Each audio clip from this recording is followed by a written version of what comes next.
Allez, bonjour à tous, rebonjour. Vu le nombre de personnes dans la salle, comme le soulignait Benjamin, on a l'impression d'être à l'aube de quelque chose d'important. Comment vous l'envisagez? Non, non, c'est un match important parce que c'est le deuxième match de phase finale de la saison. Donc le premier c'était la semaine dernière. Et là, bien sûr, c'est un match avec une saveur particulière. C'est deux clubs français, c'est deux clubs qui se retrouvent. En tout cas, on retrouve, nous, ce niveau de compétition qu'on n'avait pas eu depuis, vous savez mieux que moi, le nombre d'années. Donc un adversaire, bien sûr,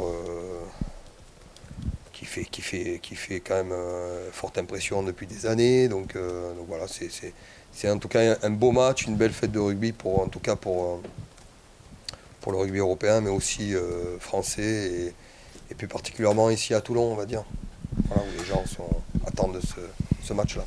Pierre, Andrea a pu dire dans la semaine que c'était une semaine particulière qui sentait ça. Est-ce que toi aussi tu as ressenti ça à l'intérieur du groupe, que c'était différent cette semaine? Ouais, c'est toujours différent, ces matchs comme ça, mais pour que ce soit, oui, pour être un peu différent sur le terrain, il faut faire une semaine un peu particulière. Voilà, ça ne veut pas dire une semaine où on est focus, où on est trop sérieux, où on est trop stressé. C'est pas ma façon de préparer ces genres de matchs. Donc voilà, il faut trouver un bon équilibre entre ce qu'on doit faire sur le terrain, avec un game plan très clair, avec des conditions peut-être difficiles, je ne sais pas, dimanche, ils annoncent moyen. Voilà, avec un événement qui est top à jouer, mais sans le subir, quoi, tu vois. Voilà. Donc se servir un peu de tout ça pour être bien dimanche. Qu'est-ce que tu leur dis aux joueurs, Pierre, pour justement qu'il n'y ait pas trop de pression, qu'ils se la mettent pas trop? Ouais, ce que je leur dis, c'est pas forcément ce que je leur dis, c'est la façon de ce qu'on fait toute la semaine. Donc c'est vrai qu'on fait une semaine différente et j'ai pas trop envie de vous détailler la semaine, parce que c'est entre nous et c'est des semaines où il faut plus chercher la dérision que se taper la tête contre les murs, à mon avis. Est-ce que le match, est-ce que le match au stadium, il a été dans les têtes, dans les visios cette semaine? Non. Dans les visios, d'ailleurs, dans la vidéo, non. On se souvient de ce match-là, bien sûr, mais c'était un contexte complètement différent. On était aussi une équipe différente. Je ne parle pas des joueurs qui la composent, je parle en termes de jeu, de trucs. On n'était pas forcément encore très très bien connectés sur ce match. En tout cas, ce match, il nous a beaucoup servi pour la suite. Je parle pour la suite, je parle pas pour dimanche. Je parle pour la suite du championnat. Il nous avait fait du bien, malgré le score un peu dur pour nous. Pierre, tu dis qu'il ne faut pas subir. Vous avez un peu subi avant la première demi-heure des Saracens. Ouais. Ça nous rappelait aussi le match contre La Rochelle où vous aviez eu du mal à vous mettre en route. Comment cette fois, ça va être votre troisième match de phase finale depuis 2 ans, comment faire en sorte que cette fois ça fonctionne? C'est des choses qu'on a parlé entre nous. C'est pour ça que je cherche à faire les choses différemment, parce qu'il faut qu'on apprenne vite. Hein. Là, on a 7 jours. Si en 7 jours tu n'apprends pas, forcément tu n'existeras pas dimanche. C'est évident. Ce match, il va drainer un public supérieur au public habituel du rugby. Tu parles de game plan. C'est une équipe qui aime jouer dans le désordre. Est-ce que tu peux expliquer ça au grand public? Non, quand je parle de game plan, je parle de ce que nous on va faire en attaque, en défense, avec comment dire, le plus de clarté possible, que les joueurs soient très clairs quand ils rentrent sur le terrain, et à la fois pas les submerger d'informations. Je crois que ça serait une erreur. Donc voilà, quand je parle de game plan, c'est surtout de clarté dans notre game plan, pour que les joueurs rentrent en confiance sur le terrain, qu'on fasse un bon début de match, mais ça ne suffira pas un bon début de match. Il faut qu'on fasse 80 minutes, voire 100 minutes de très haut niveau. On peut pas, quand tu regardes les stats, c'est une équipe qui est première, deuxième, partout, dans tous les secteurs. Donc, et j'ai envie de dire quasiment pendant 80 minutes. C'est la différence entre les très grandes équipes. Et ça, ils l'ont. Donc ça veut dire qu'il va falloir, nous, qu'on arrive à contrer ça. Donc il va falloir faire des choses un peu différemment. Tu as parlé rapidement des conditions météo. Qu'est-ce que ça change d'affronter le Stade Toulousain sous de la pluie? Non, ce que ça change, c'est nous. Qu'est-ce qu'on va faire? C'est plus d'occupation, de jouer au pied? On verra. Pierre, est-ce que tu peux nous donner des nouvelles de ton groupe? Est-ce que Kyle Sinclair sera là? Est-ce que Mathias Alagahu est disponible? Il y a peu de chances qu'ils soient là, les deux. Pierre, pour la première fois depuis quelques années, Toulon va jouer à Toulouse contre... pardon, je recommence. Pour la première fois depuis des années, Toulon va jouer à Mayol contre Toulouse, ce qui est plus habituel parce que vous jouez souvent au Vélodrome. Qu'est-ce que ça change pour toi, pour toi particulièrement et pour ton groupe? Honnêtement, pour moi, ça ne change pas grand-chose. Je vais vous dire pourquoi. Parce que à Mayol, jouer Toulouse à Mayol ou jouer Toulouse au Vélodrome, forcément, c'est l'environnement qui change. Et je crois que nos supporters, on s'est posé la question, est-ce qu'on va jouer au Vélodrome si on joue Toulouse sur le quart de finale? On a décidé, le président a décidé qu'on devait récompenser notre public. Et notre public méritait en tout cas de jouer Toulouse à Mayol. Après, une fois qu'on a dit ça, vous savez, Toulouse c'est une équipe qui a beaucoup d'expérience. Ils l'ont dit, et, ils n'ont pas besoin de le dire, c'est évident. Une fois que le public il aura joué son rôle, et je sais qu'il le jouera, je ne suis pas persuadé que c'est ça qui nous fera gagner. Voilà. Je veux beaucoup de soutien et beaucoup d'encouragement, et on en aura parce que ça reste un match particulier. Et on vient de le dire, Toulouse revient ici depuis très longtemps. Si on croit que ça va suffire pour gagner ce match, ça va peut-être nous donner, je ne saurais pas l'évaluer, mais 5% de plus, effectivement, ça va nous aider. Ce qui va nous aider, c'est ce qu'on va faire sur le terrain, essentiellement. Dans la stratégie, vous avez récupéré Melvin depuis quelques semaines. On le sent en très grande forme. Il a l'air d'être bien dans la tête, il est bien dans l'équipe. Est-ce que tu peux nous parler un peu de ce qu'il a changé dans la stratégie de l'équipe depuis son retour, avec forcément un peu plus de longueur, un autre profil que Marius? Ouais, après je me suis exprimé déjà. Melvin, il a pas beaucoup joué, donc il a fait 3 matchs, je crois. Je sais plus. Mais 3 bons matchs. Oui. Mais ça veut dire qu'il est bien, on l'a bien préparé. Ça veut dire que le retour à la compétition, le retour dans le groupe, tout ce qu'on a détaillé, ce que vous avez détaillé, puisqu'on avait fait des choses par rapport à ça, ça a été bien fait. Melvin, il est bien dans sa tête.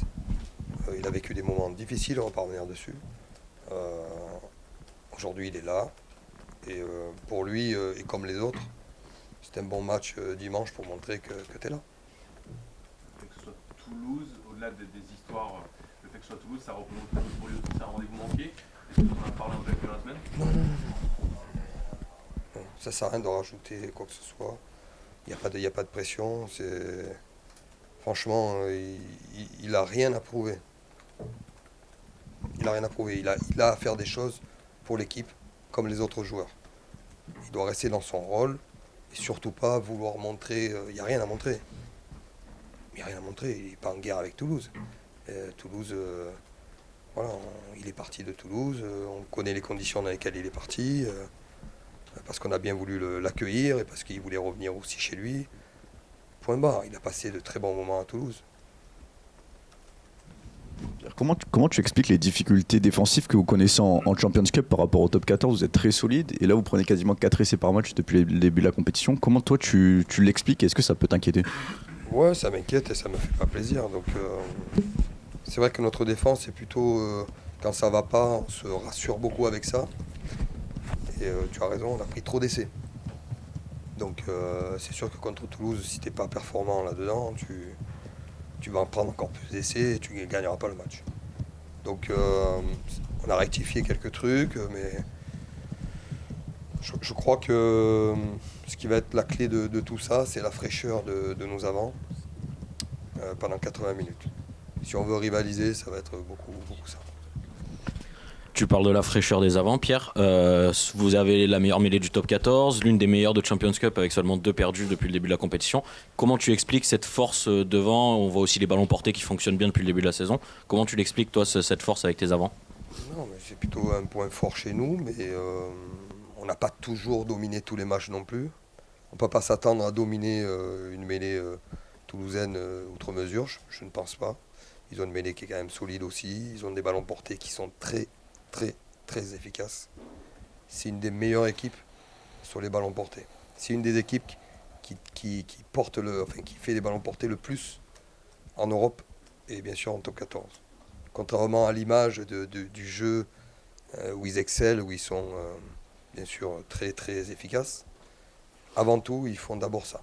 Et ils le font très bien. Pierre, est-ce que tu as passé toutes les nuits de la semaine avec Hugo Mola dans ta tête? Il va faire ci, il va faire ça. Oui. Comment on gère ça? Oui, c'est vrai, tu as raison. Toujours, tu te mets sur des matchs comme ça, sur des matchs, comment dire, des matchs de phase finale qui comptent de très haut niveau comme ça. Tu essayes toujours d'anticiper ce que va faire ton homologue en face. Enfin, le staff en face. C'est pas que 2 personnes. On peut pas se limiter qu'à nous 2. Ça serait malhonnête et manquer de respect à notre staff, que ce soit Hugo ou moi. Mais oui, on pense à tout ça. Qu'est-ce qu'il va faire? Comment il va me surprendre? Voilà. Et puis qu'est-ce que je vais faire aussi pour le surprendre? Donc voilà, oui, on réfléchit beaucoup à ça. En fait, on se crée des scénarios pour essayer d'anticiper ce qui va se passer et créer un peu de surprise dans ce qui va se passer. Et quand tu vas le voir, les yeux dans les yeux, comme ça, il y a des petits regards entre head coach, comme ça? Je t'ai eu, je veux t'avoir. Oui, non, je le saluerai avec plaisir parce que Hugo, vous savez, on s'entend très bien, on a beaucoup de respect l'un pour l'autre. Mais voilà, il ne me fera pas de cadeau, j'en ferai pas non plus. Mais beaucoup de respect entre nous avant le match et après le match. La malice aussi. Et la malice, oui, on est co-construit pour ça. Ça fait partie de notre job. Et la malice, après, bien sûr qu'il faut une stratégie, il faut comment dire, un plan aussi dans la façon de faire les choses, de construire ce match. Puis après, on est tellement dépendant de nos joueurs que par moments, il y a des choses qui se passent que même nous, on n'arrive pas, faut pas croire, à contrôler ou à maîtriser. On ne peut pas tout maîtriser. Pierre, en termes de stratégie, justement, Toulouse a perdu son joueur qui met de la vitesse, Antoine Dupont, et celui qui est probablement le plus rapide, Ange Capozzo. Est-ce que tu penses qu'ils peuvent essayer de te surprendre en jouant sur autre chose que leur vitesse qui est culturelle depuis... Non, mais je pense que Toulouse peut nous proposer des choses pour nous surprendre. Ils vont réfléchir à des trucs, mais Toulouse ne va pas se dénaturer parce qu'il manque de joueurs. Je ne sais pas du tout dans la philosophie du club, et en tout cas, même nous, c'est pas parce qu'il nous manque Charles Olivon ou un tel qu'on va changer, se dénaturer. C'est pas vrai. On peut surprendre sur des coups, mais on ne va pas se dénaturer. Je ne pense pas que Toulouse le fasse. Tu disais que jouer à Mayol, ça n'a pas forcément beaucoup de différence par rapport au Vélodrome contre Toulouse, mais cette saison à domicile, vous êtes quand même plus performant en attaque, vous marquez plus que sur les matchs à l'extérieur. C'est quoi justement, comment tu l'expliques ça, le fait de marquer beaucoup plus d'essais à domicile, d'avoir gagné autant de bonus offensifs ces dernières semaines, tout ça?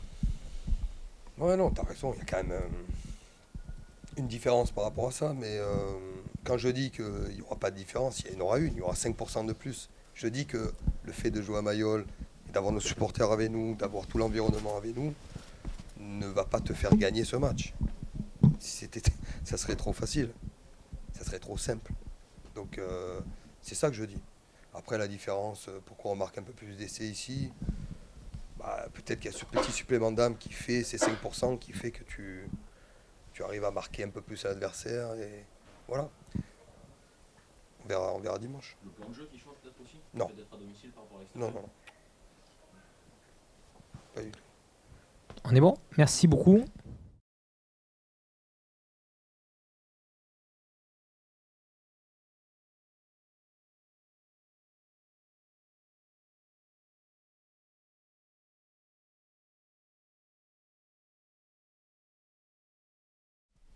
Messieurs, on vous a vu il y a un peu moins d'une semaine après une belle qualification, un match un peu paradoxal mais une belle qualification. Voilà, dans quel état d'esprit vous êtes aujourd'hui après 5 jours, après avoir revu ce match et en s'approchant de Toulouse?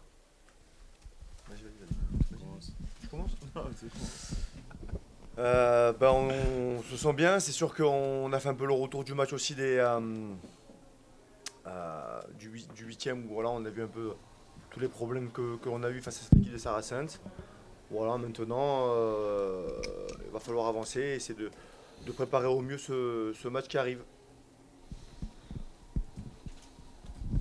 Toulouse, on a tendance à dire que c'est la meilleure équipe d'Europe. Qu'est-ce qui est si fort dans cette équipe et qu'est-ce que vous allez devoir faire pour quelle solution vous allez faire pour essayer de les battre? Non, je pense ça nous donne la même opportunité comme une équipe Toulouse. C'est un match terminé contre le match Saracens dernière semaine. Donc je pense on a besoin de respecter le game plan, on respecte Toulouse, mais ouais, le battle physique c'est très important. Les premières 20 minutes c'est très très important dimanche. Et ouais, je pense que c'est un gros match. Le staff a pu parler d'une semaine différente cette semaine. En quoi justement elle a été différente? Est-ce que c'est au niveau d'excitation, au niveau du rendez-vous? Pourquoi cette semaine a été différente? Elle a été différente dans le sens où on a changé le début de semaine. On n'a pas fait comme sur les 6 derniers mois où on faisait un peu souvent la même chose. Là voilà, on a fait autre chose début de semaine et la fin de semaine aussi du coup. Et puis voilà, après on partira un petit peu ouvert tous ensemble, toute l'équipe au Sablette. Donc voilà, c'est essayer d'un peu de casser cette routine. C'est ça où c'est un peu différent. On sait que les saisons sont longues, qu'on fait malheureusement souvent les mêmes choses, mais bon, le rythme est comme ça. Bon, alors là, c'était un peu de casser cette routine pour changer un peu la semaine et aborder différemment le match. Que ce soit contre les Saracens la semaine dernière ou La Rochelle il y a 8 mois maintenant, vous aviez manqué le début de match. C'est le dénominateur commun de ces deux matchs. Comment faire en sorte cette fois de vraiment attaquer dès la première minute et de ne pas attendre la 30e pour se réveiller?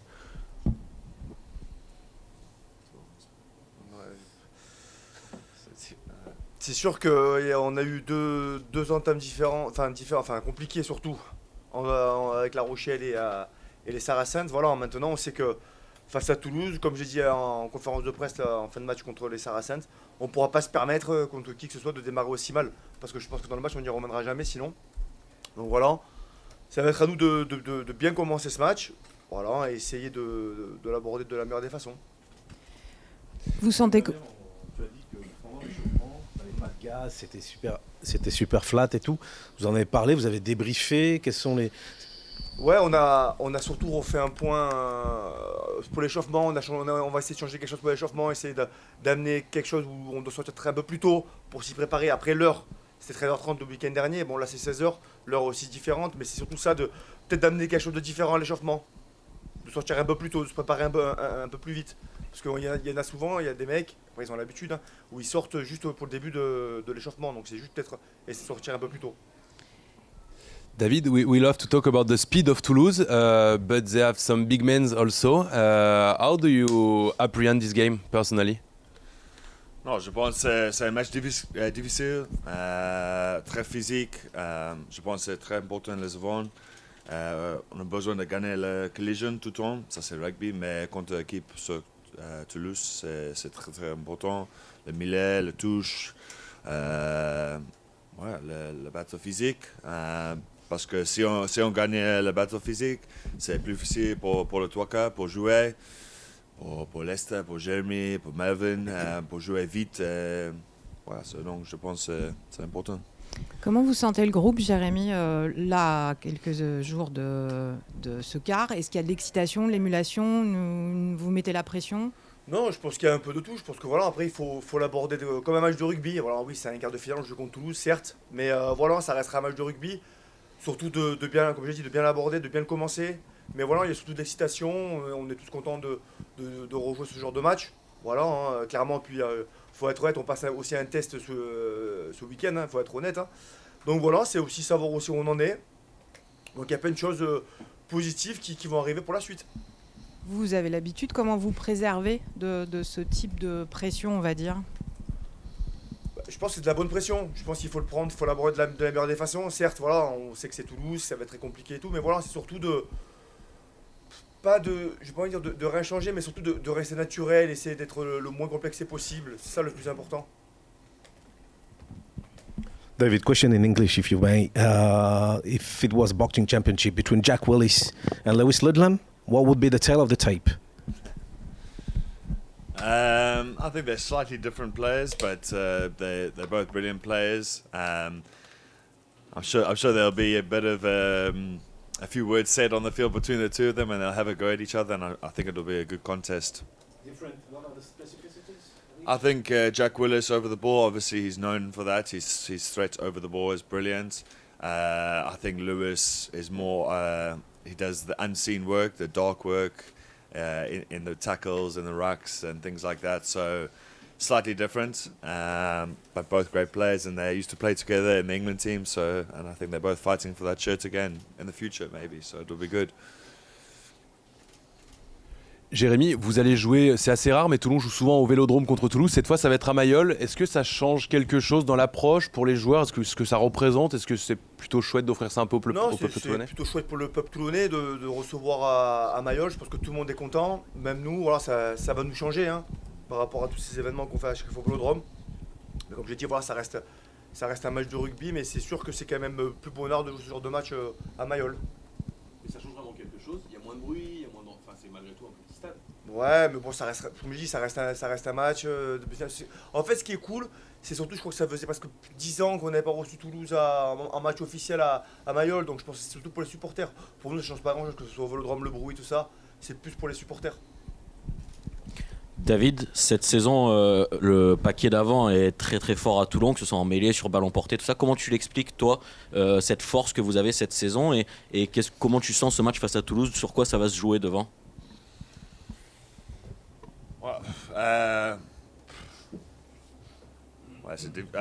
Je pense on a très bien joué. La première ligne, c'est énorme. Le mec JB, Danny Priso, Beck, Kyle, tout le monde, c'est... Comment dire? Lucky? Chanceux avec l'équipe. Mais ouais, on joue bien, on prend la confiance chaque semaine. Et voilà, je pense que cette semaine, c'est le même. C'est un gros battle physique pour nous. C'est nous qui gagnons le match ou perdu le match. Donc, c'est important. Ouais. Jérémy, est-ce que tu peux nous dire ce que ça change pour vous les trois quarts? Il en a parlé tout à l'heure, David. Quand vous avez un paquet qui avance, qu'est-ce que ça change pour vous derrière? Ça change beaucoup de choses. Ça change surtout le fait de pouvoir déplacer le ballon, de toucher les 15 mètres, de remettre de la redistribution pour nos avants. C'est sûr que quand ils gagnent des collisions, mais c'est beaucoup plus simple, surtout pour la redistribution et nous d'aller dans les 15 mètres. C'est tout ça qui change pour nous. Et le fait que si devant, c'est un peu taille-taille ou c'est un peu compliqué, il faut se débrouiller pour justement essayer de retrouver un peu de latéralité sur notre jeu. C'est ça le plus important. Jérémy, vous avez... La dernière semaine, si on perd la collision, les premières 20 minutes contre Saracen, c'est un match difficile pour le 3 quarts pour tout le monde. Donc c'est très très important. On a gagné la collision. Et ça, c'est l'avant qui commence. Jérémy, est-ce que tu peux nous parler? Il y a Melvin qui est revenu depuis un mois. On le sent très en forme. On pouvait peut-être pas imaginer qu'il reviendrait aussi vite, aussi fort. Voilà, ce qui change pour vous dans la stratégie et ce qu'il apporte dans le groupe depuis son retour? Oui, il apporte beaucoup. Ce qui est important, voilà, on sait que pour les phases finales, avoir un bon buteur, c'est important, que ce soit longue distance ou pas. Même si avant, Enzo, tous les joueurs qui butaient ont fait le taf, il n'y a aucun souci avec ça. Donc c'est cool pour Melvin. Moi, j'ai quand même une petite pensée pour le petit Marius Domont, même si dans le groupe, il est toujours là, le petit Marius. Mais voilà, c'est la concurrence. Comme je dis toujours, la concurrence, c'est ce qui rend meilleur. Donc c'est bien, ils vont se tirer la bourre jusqu'à la fin de saison. Le retour de Melvin, ça va mettre de la concurrence aussi à Marius. Donc c'est ça qui est positif. Et voilà, et puis Melvin est bien revenu, il est revenu à son meilleur niveau. Donc c'est bien pour le groupe, c'est bien pour lui. En espérant que ça dure. Jérémy, on parle beaucoup de la dimension physique, les paquets d'avant, la pluie, ça va être important, mais la dimension mentale, notamment pour les buteurs, quand tout s'arrête et eux qui doivent s'y coller, comment tu vois ça? Et est-ce que tu as des conseils à Melvin que tu lui as donné, des choses comme ça? Moi, pour l'instant, je ne bute pas, donc c'est un peu compliqué. J'ai jamais vécu cette situation, mais je pourrais changer avec lui pour voir, mais pour être honnête... Non, mais la dimension mentale, tu connais. Ouais, je connais la dimension mentale, mais bon, après, être tout seul face au poteau, le ballon posé...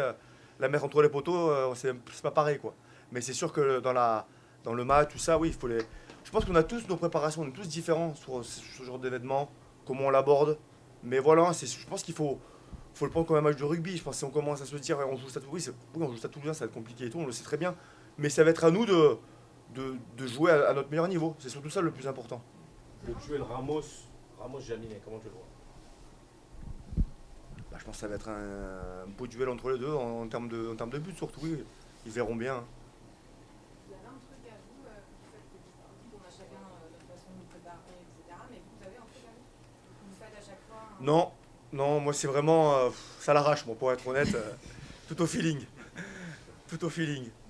Justement, tu fais partie des rares joueurs à avoir gagné cette compétition dans l'effectif. Comment on fait pour ne pas se laisser inhiber par la pression, le fait que s'il y a une défaite, c'est terminé pour la compétition? Comment on fait pour accompagner un peu les plus jeunes notamment? Comme j'ai dit, je pense que, pour moi c'est comme ça que je vois les choses, comme je me suis tout préparé, c'est se dire que ça reste, quoi qu'il arrive, ça reste un match de rugby. Alors oui, c'est un match de phase finale, ça s'arrête et tout, mais si on commence à se mettre une pression, c'est là où souvent on prend pas les bonnes décisions, on est moins entreprenant. Ce genre de match, effectivement, surtout contre Toulouse, si t'es pas un peu entreprenant, on sera toujours tight time, mais ça va être compliqué, je pense. Donc voilà, c'est surtout de ne pas changer, d'être comme on a été depuis le début de saison, nous-mêmes. Et j'espère que c'est ça qu'on montrera dimanche. Jérémy, comment on affronte le Stade Toulousain aujourd'hui? Est-ce qu'il faut mettre plus de volume qu'eux? Est-ce qu'il faut réduire la voilure? Comment on les affronte? Je sais pas. On va voir, on verra déjà les conditions climatiques de ce week-end déjà. Voilà. Mais ce qui est sûr, c'est que face à Toulouse, tu peux pas prétendre jouer petit bras face à cette équipe-là. Ça, c'est une évidence. C'est une évidence. Merci, c'est une belle conclusion. Merci.